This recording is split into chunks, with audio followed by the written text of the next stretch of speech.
I'm Danny Knightmare, and I'm going to try to predict the greatest Rumble ever. By the way, I did lose the WrestleMania challenge to Doc, so congratulations, Doc. I still have to drink a blended Happy Meal. That video is coming soon. I've been busy, and everybody's like, hey, here's a bunch of events right in a row. I mean, we got Backlash like barely a week after this. This is gonna be 8 o'clock a.m. on a Friday. Oh, this greatest Rumble, man. This is insane. I don't know really what to say about it. It seems like it's going to be a really great card. But one horrible missing problem is the women. Why? Okay, so Saudi Arabia doesn't allow women to do sports, apparently. I hear there's a lot of changes in the country, so maybe they're progressing, and future events we can have the women on board. Right now, I'm going to still give that a big boo. But I hear there's changes. Baby steps, I guess, right? Baby steps. Alright, so what matches are we going to have on this giant card full of men? Manly men? Well, we got the Undertaker and Rusev in a casket match. My prediction will be Undertaker. He destroyed John Cena. He's probably gonna literally bury Rusev, because that guy does not get pushed despite how popular he is. And this has been a weird story in itself, where Rusev was fighting him, but then he wasn't fighting him, and Y2J was gonna fight him, but now that's been thrown back out, and Rusev's gonna fight him again after. Okay, whatever. Fine. I think if Rusev gets some offense in, this could be a great match. If it is a complete squash match, then that sucks. But I don't know. The Undertaker, I don't know how far he can go. I mean, he's getting up there in age. It might just have to be a squash match, not out of disrespect, but just out of a necessity of the Undertaker's body holding up. But we'll see. I'm interested, no matter who wins, but I'm going with Undertaker. Sadly, because it's going to be on Rusev Day of all days. We also got John Cena versus Triple H. Normal match, from what I understand. A very random match. I'm going to be going with John Cena, because he still kind of works with the younger guys. He kind of needs that win. I mean, none of them really need the win. Triple H isn't really feuding with anybody now that the whole Ronda Rousey WrestleMania thing's over, so it's not like he needs to be protected as much. John Cena loses a lot lately. He needs this win to kind of regain himself, especially, he's going to probably lose to a future star like some of the younger guys later down the road, so he needs to build up being John Cena again. He's in some funny movies lately, but that ain't doing nothing for his ring ability, so I don't know, I'm just going to go with John Cena, but honestly, it wouldn't really matter either way. Alright. Now we got Jeff Hardy defending his U.S. title to Jinder Mahal. And going with Jeff Hardy. Just won it. He's on a roll. He's got some kind of feud going on with Randy Orton where they interrupt each other's entrances, and Shelton Benjamin's kind of caught up in that. I think Jeff Hardy should just keep it. I mean, I won't be too surprised if they give it to Jinder. I mean, they do like to push him on and off, and the crowd is never usually behind it. But whatever, he's going to be there probably, so it's possible. But I'm going with Jeff. For the Raw tag titles, we have Bray Wyatt and Matt Hardy, aka the Deleter of Worlds, which I'm digging the team, versus The Bar, who lost to a child at WrestleMania. But they're a SmackDown team now. I'm just going to go ahead and say Bray Wyatt and Matt Hardy, the Deleters of World, are going to get the titles and hopefully have a good little run with it before they ever break them up.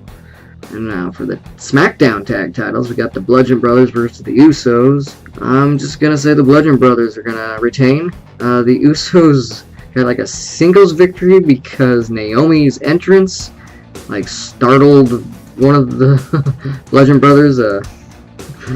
But Naomi's not going to be able to startle anybody with her entrances because Well, she's not invited. Once again, it's Saudi Arabia. The Usos are going to be doing this, well, not solo, but on their own. So the Bludgeon Brothers will probably just bludgeon them. Cool. Now for the IC title, we have Seth Rollins, the champion, defending against The Miz, Finn Balor, and Samoa Joe in a ladder match. This should be probably match of the night, honestly. Samoa Joe probably won't be winning because he's got a match against Roman Reigns, and he's also a SmackDown star. I'm going to go with The Miz, though, who's now a SmackDown star, but at Backlash, we already have an Intercontinental title match between Seth Rollins and The Miz. If Miz wins this, it doesn't really change anything other than who goes into that match the champion. I still think Seth Rollins will probably win it back at Backlash, like, a week and 2 days later. But I'm going to say Miz is going to surprise win it here and tease, the SmackDown star. They're going to steal the Intercontinental title, but they already have the US title. They can't have both titles. The Miz has to drop it back at Backlash. That's just my thought on that. Alright, now for the Cruiserweight Championship, we got Cedric Alexander and Kalisto. Kalisto's really cool, and he's won it before. He didn't have it very long. But once again, Cedric hasn't had it very long. He just won it at WrestleMania, so I'm going to think that he holds on to it. I don't expect him to lose it, but you never know. And we got AJ versus the now heel Shinsuke Nakamura, who's been punching AJ on the balls left and right. And probably with one good old uppercut to the scrot, he might go ahead and just win the title tonight. My money's on Shinsuke Nakamura, who's now evil. Okay, the low blows are getting a little old quick, but everything else is cool about him being a heel, I suppose. And we got the Universal title match. Oh boy, Roman Reigns in front of a foreign crowd. Maybe they'll actually cheer him. I think that's what everybody's banking on. I'm pretty sure that's why he lost at WrestleMania, because the crowd booed the shit out of that match and played with beach balls instead. Hell, there was a Nicholas chant during the match. We want Nicholas chant during the match of Roman Reigns and Brock Lesnar at WrestleMania. The little kid who won the tag titles. They were cheering for him during Brock Lesnar versus Roman Reigns. Brock's got a new contract where he's going to be making a crap load of money per appearance, like $500,000 for every time he shows up to wrestle. I don't think they're going to want the belt on him anymore because that's only going to be a couple of times a year, if maybe just once or none. Boy, that's a expensive contract. Anyways, I think Roman's going to win it in the steel cage match. Ugh, barf. And of course, now we have the first ever 50-man Greatest Royal Rumble match.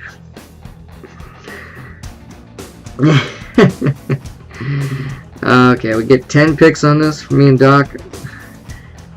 I'm gonna go with my number one pick, Daniel Bryan. Yes, yes, yes. I mean, come on, what better way to welcome back Daniel Bryan with letting him win this Royal Rumble when he's been dicked out of Royal Rumbles in the past so many times where the crowd booed Rey Mysterio because of this. They booed the hell out of Roman Reigns and The Rock, who even saved Roman Reigns. It's maybe time to make up for all that, WWE, by letting Daniel Bryan win the Greatest Rumble. But let's see, I got 9 other people to pick. Number 2, I'm going Braun Strowman because hell yeah, he's Braun fucking Strowman. Why wouldn't he win? Number 3, he's a former tag team champion. Speaking of which, number 3, Nicholas. No, okay. I know he's a former tag team champion. I don't think Nicholas is going to be there.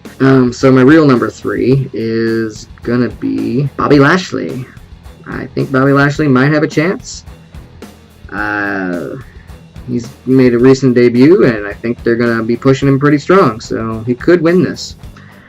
Kurt Angle could win this. He's got name power. Plus, you know, hey, let's show an All-American, put him in front of a huge stage in a foreign country, trying to make America look cool, maybe? I don't know. I'm just saying he could win it. Chris Jericho could win this. He kind of got dicked out of that casket match, so maybe they'll be nice and say, well, you can win the Greatest Rumble. I don't know. Jericho does have star power like Kurt Angle's. Or another great Canadian wrestler could win it. Maybe Bobby Roode. I mean, I don't really think he's going to win it, but He has a chance. So could Rey Mysterio. He got booed a long time ago because of Daniel Bryan debacle, but at the last Royal Rumble, Rey Mysterio got a hell of an elevation when he came out, so maybe he'll win it. A few other maybe kind of long shots, but they might have a chance. I would say Drew McIntyre, former NXT champion, still getting pushed pretty good to the moon. There's no reason why he couldn't win this. Kevin Owens, former Universal Champion himself, and kind of just need to give him some momentum because him and Sami Zayn are both running on fumes these days. They just keep losing all their feuds, so hopefully maybe they could get some heat back. It'd be cool if Kevin Owens wins. And for my number 10, CM Almost. I don't think he's going to win it, but he is technically part of SmackDown now, and he hasn't debuted yet. This would be a hell of a way to debut him. He did just get a 5-star match from Dave Meltzer, and come on, it's been like 6 years or more since WWE had a 5-star match, so there's no reason why they couldn't like reward him with it. I doubt it, but hey, why not? I needed 10, so there you go. Those are my 10. To recap, Daniel Bryan, Braun Strowman, Bobby Lashley, Kurt Angle, Chris Jericho, Bobby Roode, Rey Mysterio, Drew McIntyre, Kevin Owens, and CM Almost. And the loser of this, I believe Doc said something about gross ice cream, like a Sour Patch Kids is what he's got going. I could find gross ice cream, or I could find a way to make ice cream gross anyways. Let me know down in the comments what you guys think is going to be winning the greatest Rumble of all time. And are you looking forward to it? And does it suck that the women are not invited to this all-boys club? Oh well. Do you plan to wake up early and watch it? Like, if you're on the East Coast, I think it's like a noon. If you're over on my West Coast, it's like 9 a.m. but 8 a.m. for the kickoff show. It's gonna be weird. Alright. Either way, it's gonna happen. We're out.